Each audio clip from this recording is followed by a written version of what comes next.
Well, would you look at that? I am revisiting. In reality, sideshows benefited people with disabilities who had no other means of supporting themselves. Who's going to employ them in like the 1930s? Probably. Chained for Life is another peculiar little production that dips its primary themes in unconventional territories, which naturally compels me to talk about it. When I say it, I mean the topic that keeps me living like a human, and how it explores it. Are we getting lost already, or is it just me? Let's be honest, who cares? Let's just dive straight into one of the establishing scenes that establish the meta-nature surrounding this film as well as its themes. I always wanted one, but it's such a serious commitment. Marked for life. How do you think of a symbol that's completely unique to you and perfectly expresses your individuality? Like a barcode or something. The makeup lady's passive comment about her long-term craving for a unique tattoo sets in motion the dialogical symbolism that envelops the majority of the film. The humorous remark that Mabel serves up as a response also serves up an underlying metaphor regarding any type of markings on any kind of person. What is the difference between getting a distinctly placed tattoo and having a distinct deformity? Well, there is no real difference in the philosophy of physical aesthetics. How they're perceived is largely subjective, despite the backwards conditioning dictating the standards for objective beauty. But in actual objectivity, going out of your way to mark yourself for the sake of spicing up your image or because you think you'll seem more interesting, makes all these unique-looking people far more interesting by default. My father says tattoos are an insult to God. Now, how would the tattooed lady feel about that? Is there gonna be a tattooed lady? We'll find out tomorrow. Tomorrow. As Mabel sarcastically quotes her father, who believes tattoos are an insult to God, the makeup lady is rightfully taken aback, asking, how would the tattoo lady feel about that? Exactly. How would God feel about some ignorant people claiming abnormalities are an insult to him? Or her? I'm pretty sure any god or goddess or any other form of higher power would be rather displeased with anyone being discriminated against in their name. But I suppose people prefer to listen to other people after all. Playing a blind woman must be challenging. But that's the job. Mabel possesses this innocently lighthearted, almost childlike aura enveloping her presence, which underlines the gradually more noticeable divergence of naivety.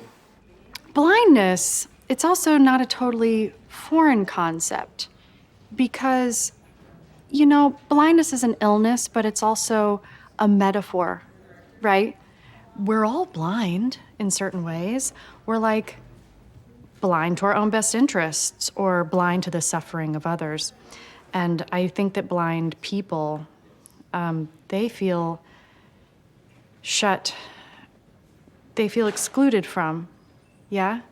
And I certainly relate to that. I'm sure you do too. Sure. Clearly she isn't the type to carry any harmful intentions, but the more she speaks, the more naive she comes across, having a bit of trouble with a basic psychological comprehension of the concept of disability, ironically talking about being blind to the suffering of others after claiming blindness is an illness as well as a metaphor, unwittingly undermining a distinctive disadvantage by passively placing it next to a simple storytelling tool. The faults don't necessarily lie in her claims, as they could very well be exclusively attributed to artistic expression, but they clearly aren't, as the oblivious dissonance continues to linger. There are some bold casting choices in this film. I guess. Do you have any reservations about it? Reservations like how? I don't know. Do you feel, for example, this film might be considered exploitative? You know, I think that's up to the director. It's in the script. Have you read it? No. I think this is something he relates to. He had very serious asthma or something like that as a child. And so I think it's a very personal, like sad tale. Alright, I gotta wash this off. No, it's working. Burning. Burning is good. Give it time. How much time? Weeks, years, decades. But time was the enemy. Befriend the enemy. Everyone goes back to their beauty routines while the breaking news break through to alert about an abnormal-faced suspect being searched for by the police. The night before the arrival of Rosenthal along with the rest of the unique cast. That suspect subplot doesn't really go anywhere, by the way.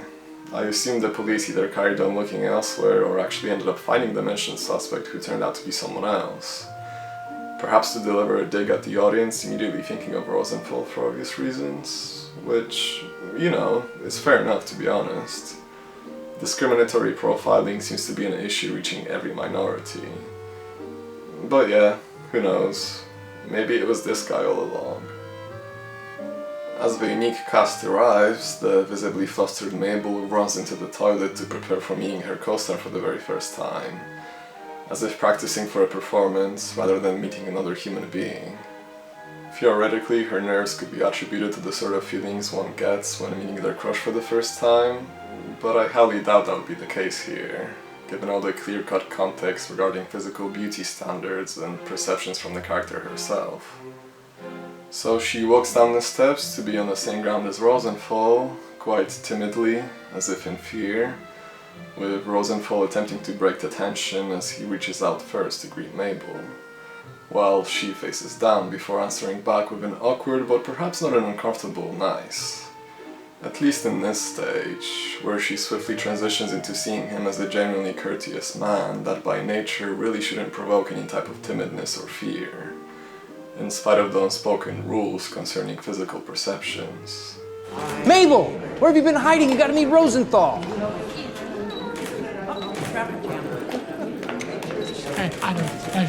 Hi, yeah, nice. I'm pretty sure she wanted to say nice to meet you, but didn't manage to finish due to the chaotic awkwardness surrounding this whole scenario, which is rounded up by the enthusiastic actor exclaiming, Got a movie on our hands. basically further outlining the symbolic layers covering this massive metaphor of the film.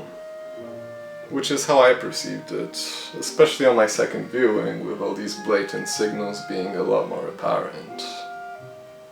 All of that unsubtle symbolism in each bit of blocking as well as dialogue merges into an often deliberately incoherent and as a result more intriguing audiovisual treat, switching between fiction and non-fiction so often that the two end up somewhat merging.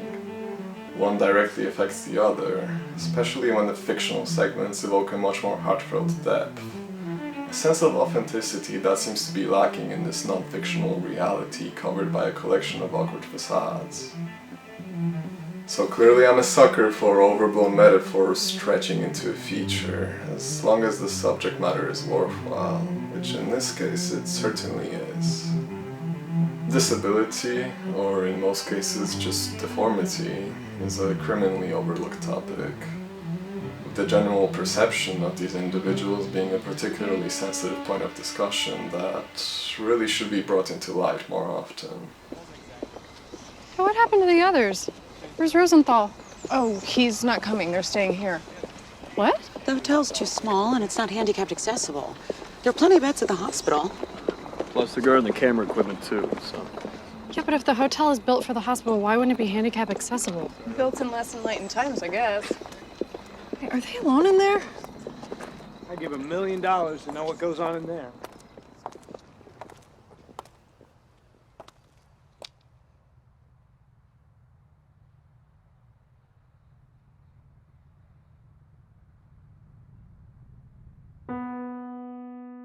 In this day and age, and predominantly backward world, people like Rosenthal are chained to the subtle as well as unsubtle discrimination from people chained to the inhuman perceptions of more than human abnormalities. Unfortunately, seemingly, for life. While people like Mabel may be able to break those chains, temporarily at least, but will they actually be able to function as they've been accustomed to for the majority of their life? Or will they always see through those chains, even after they've been broken?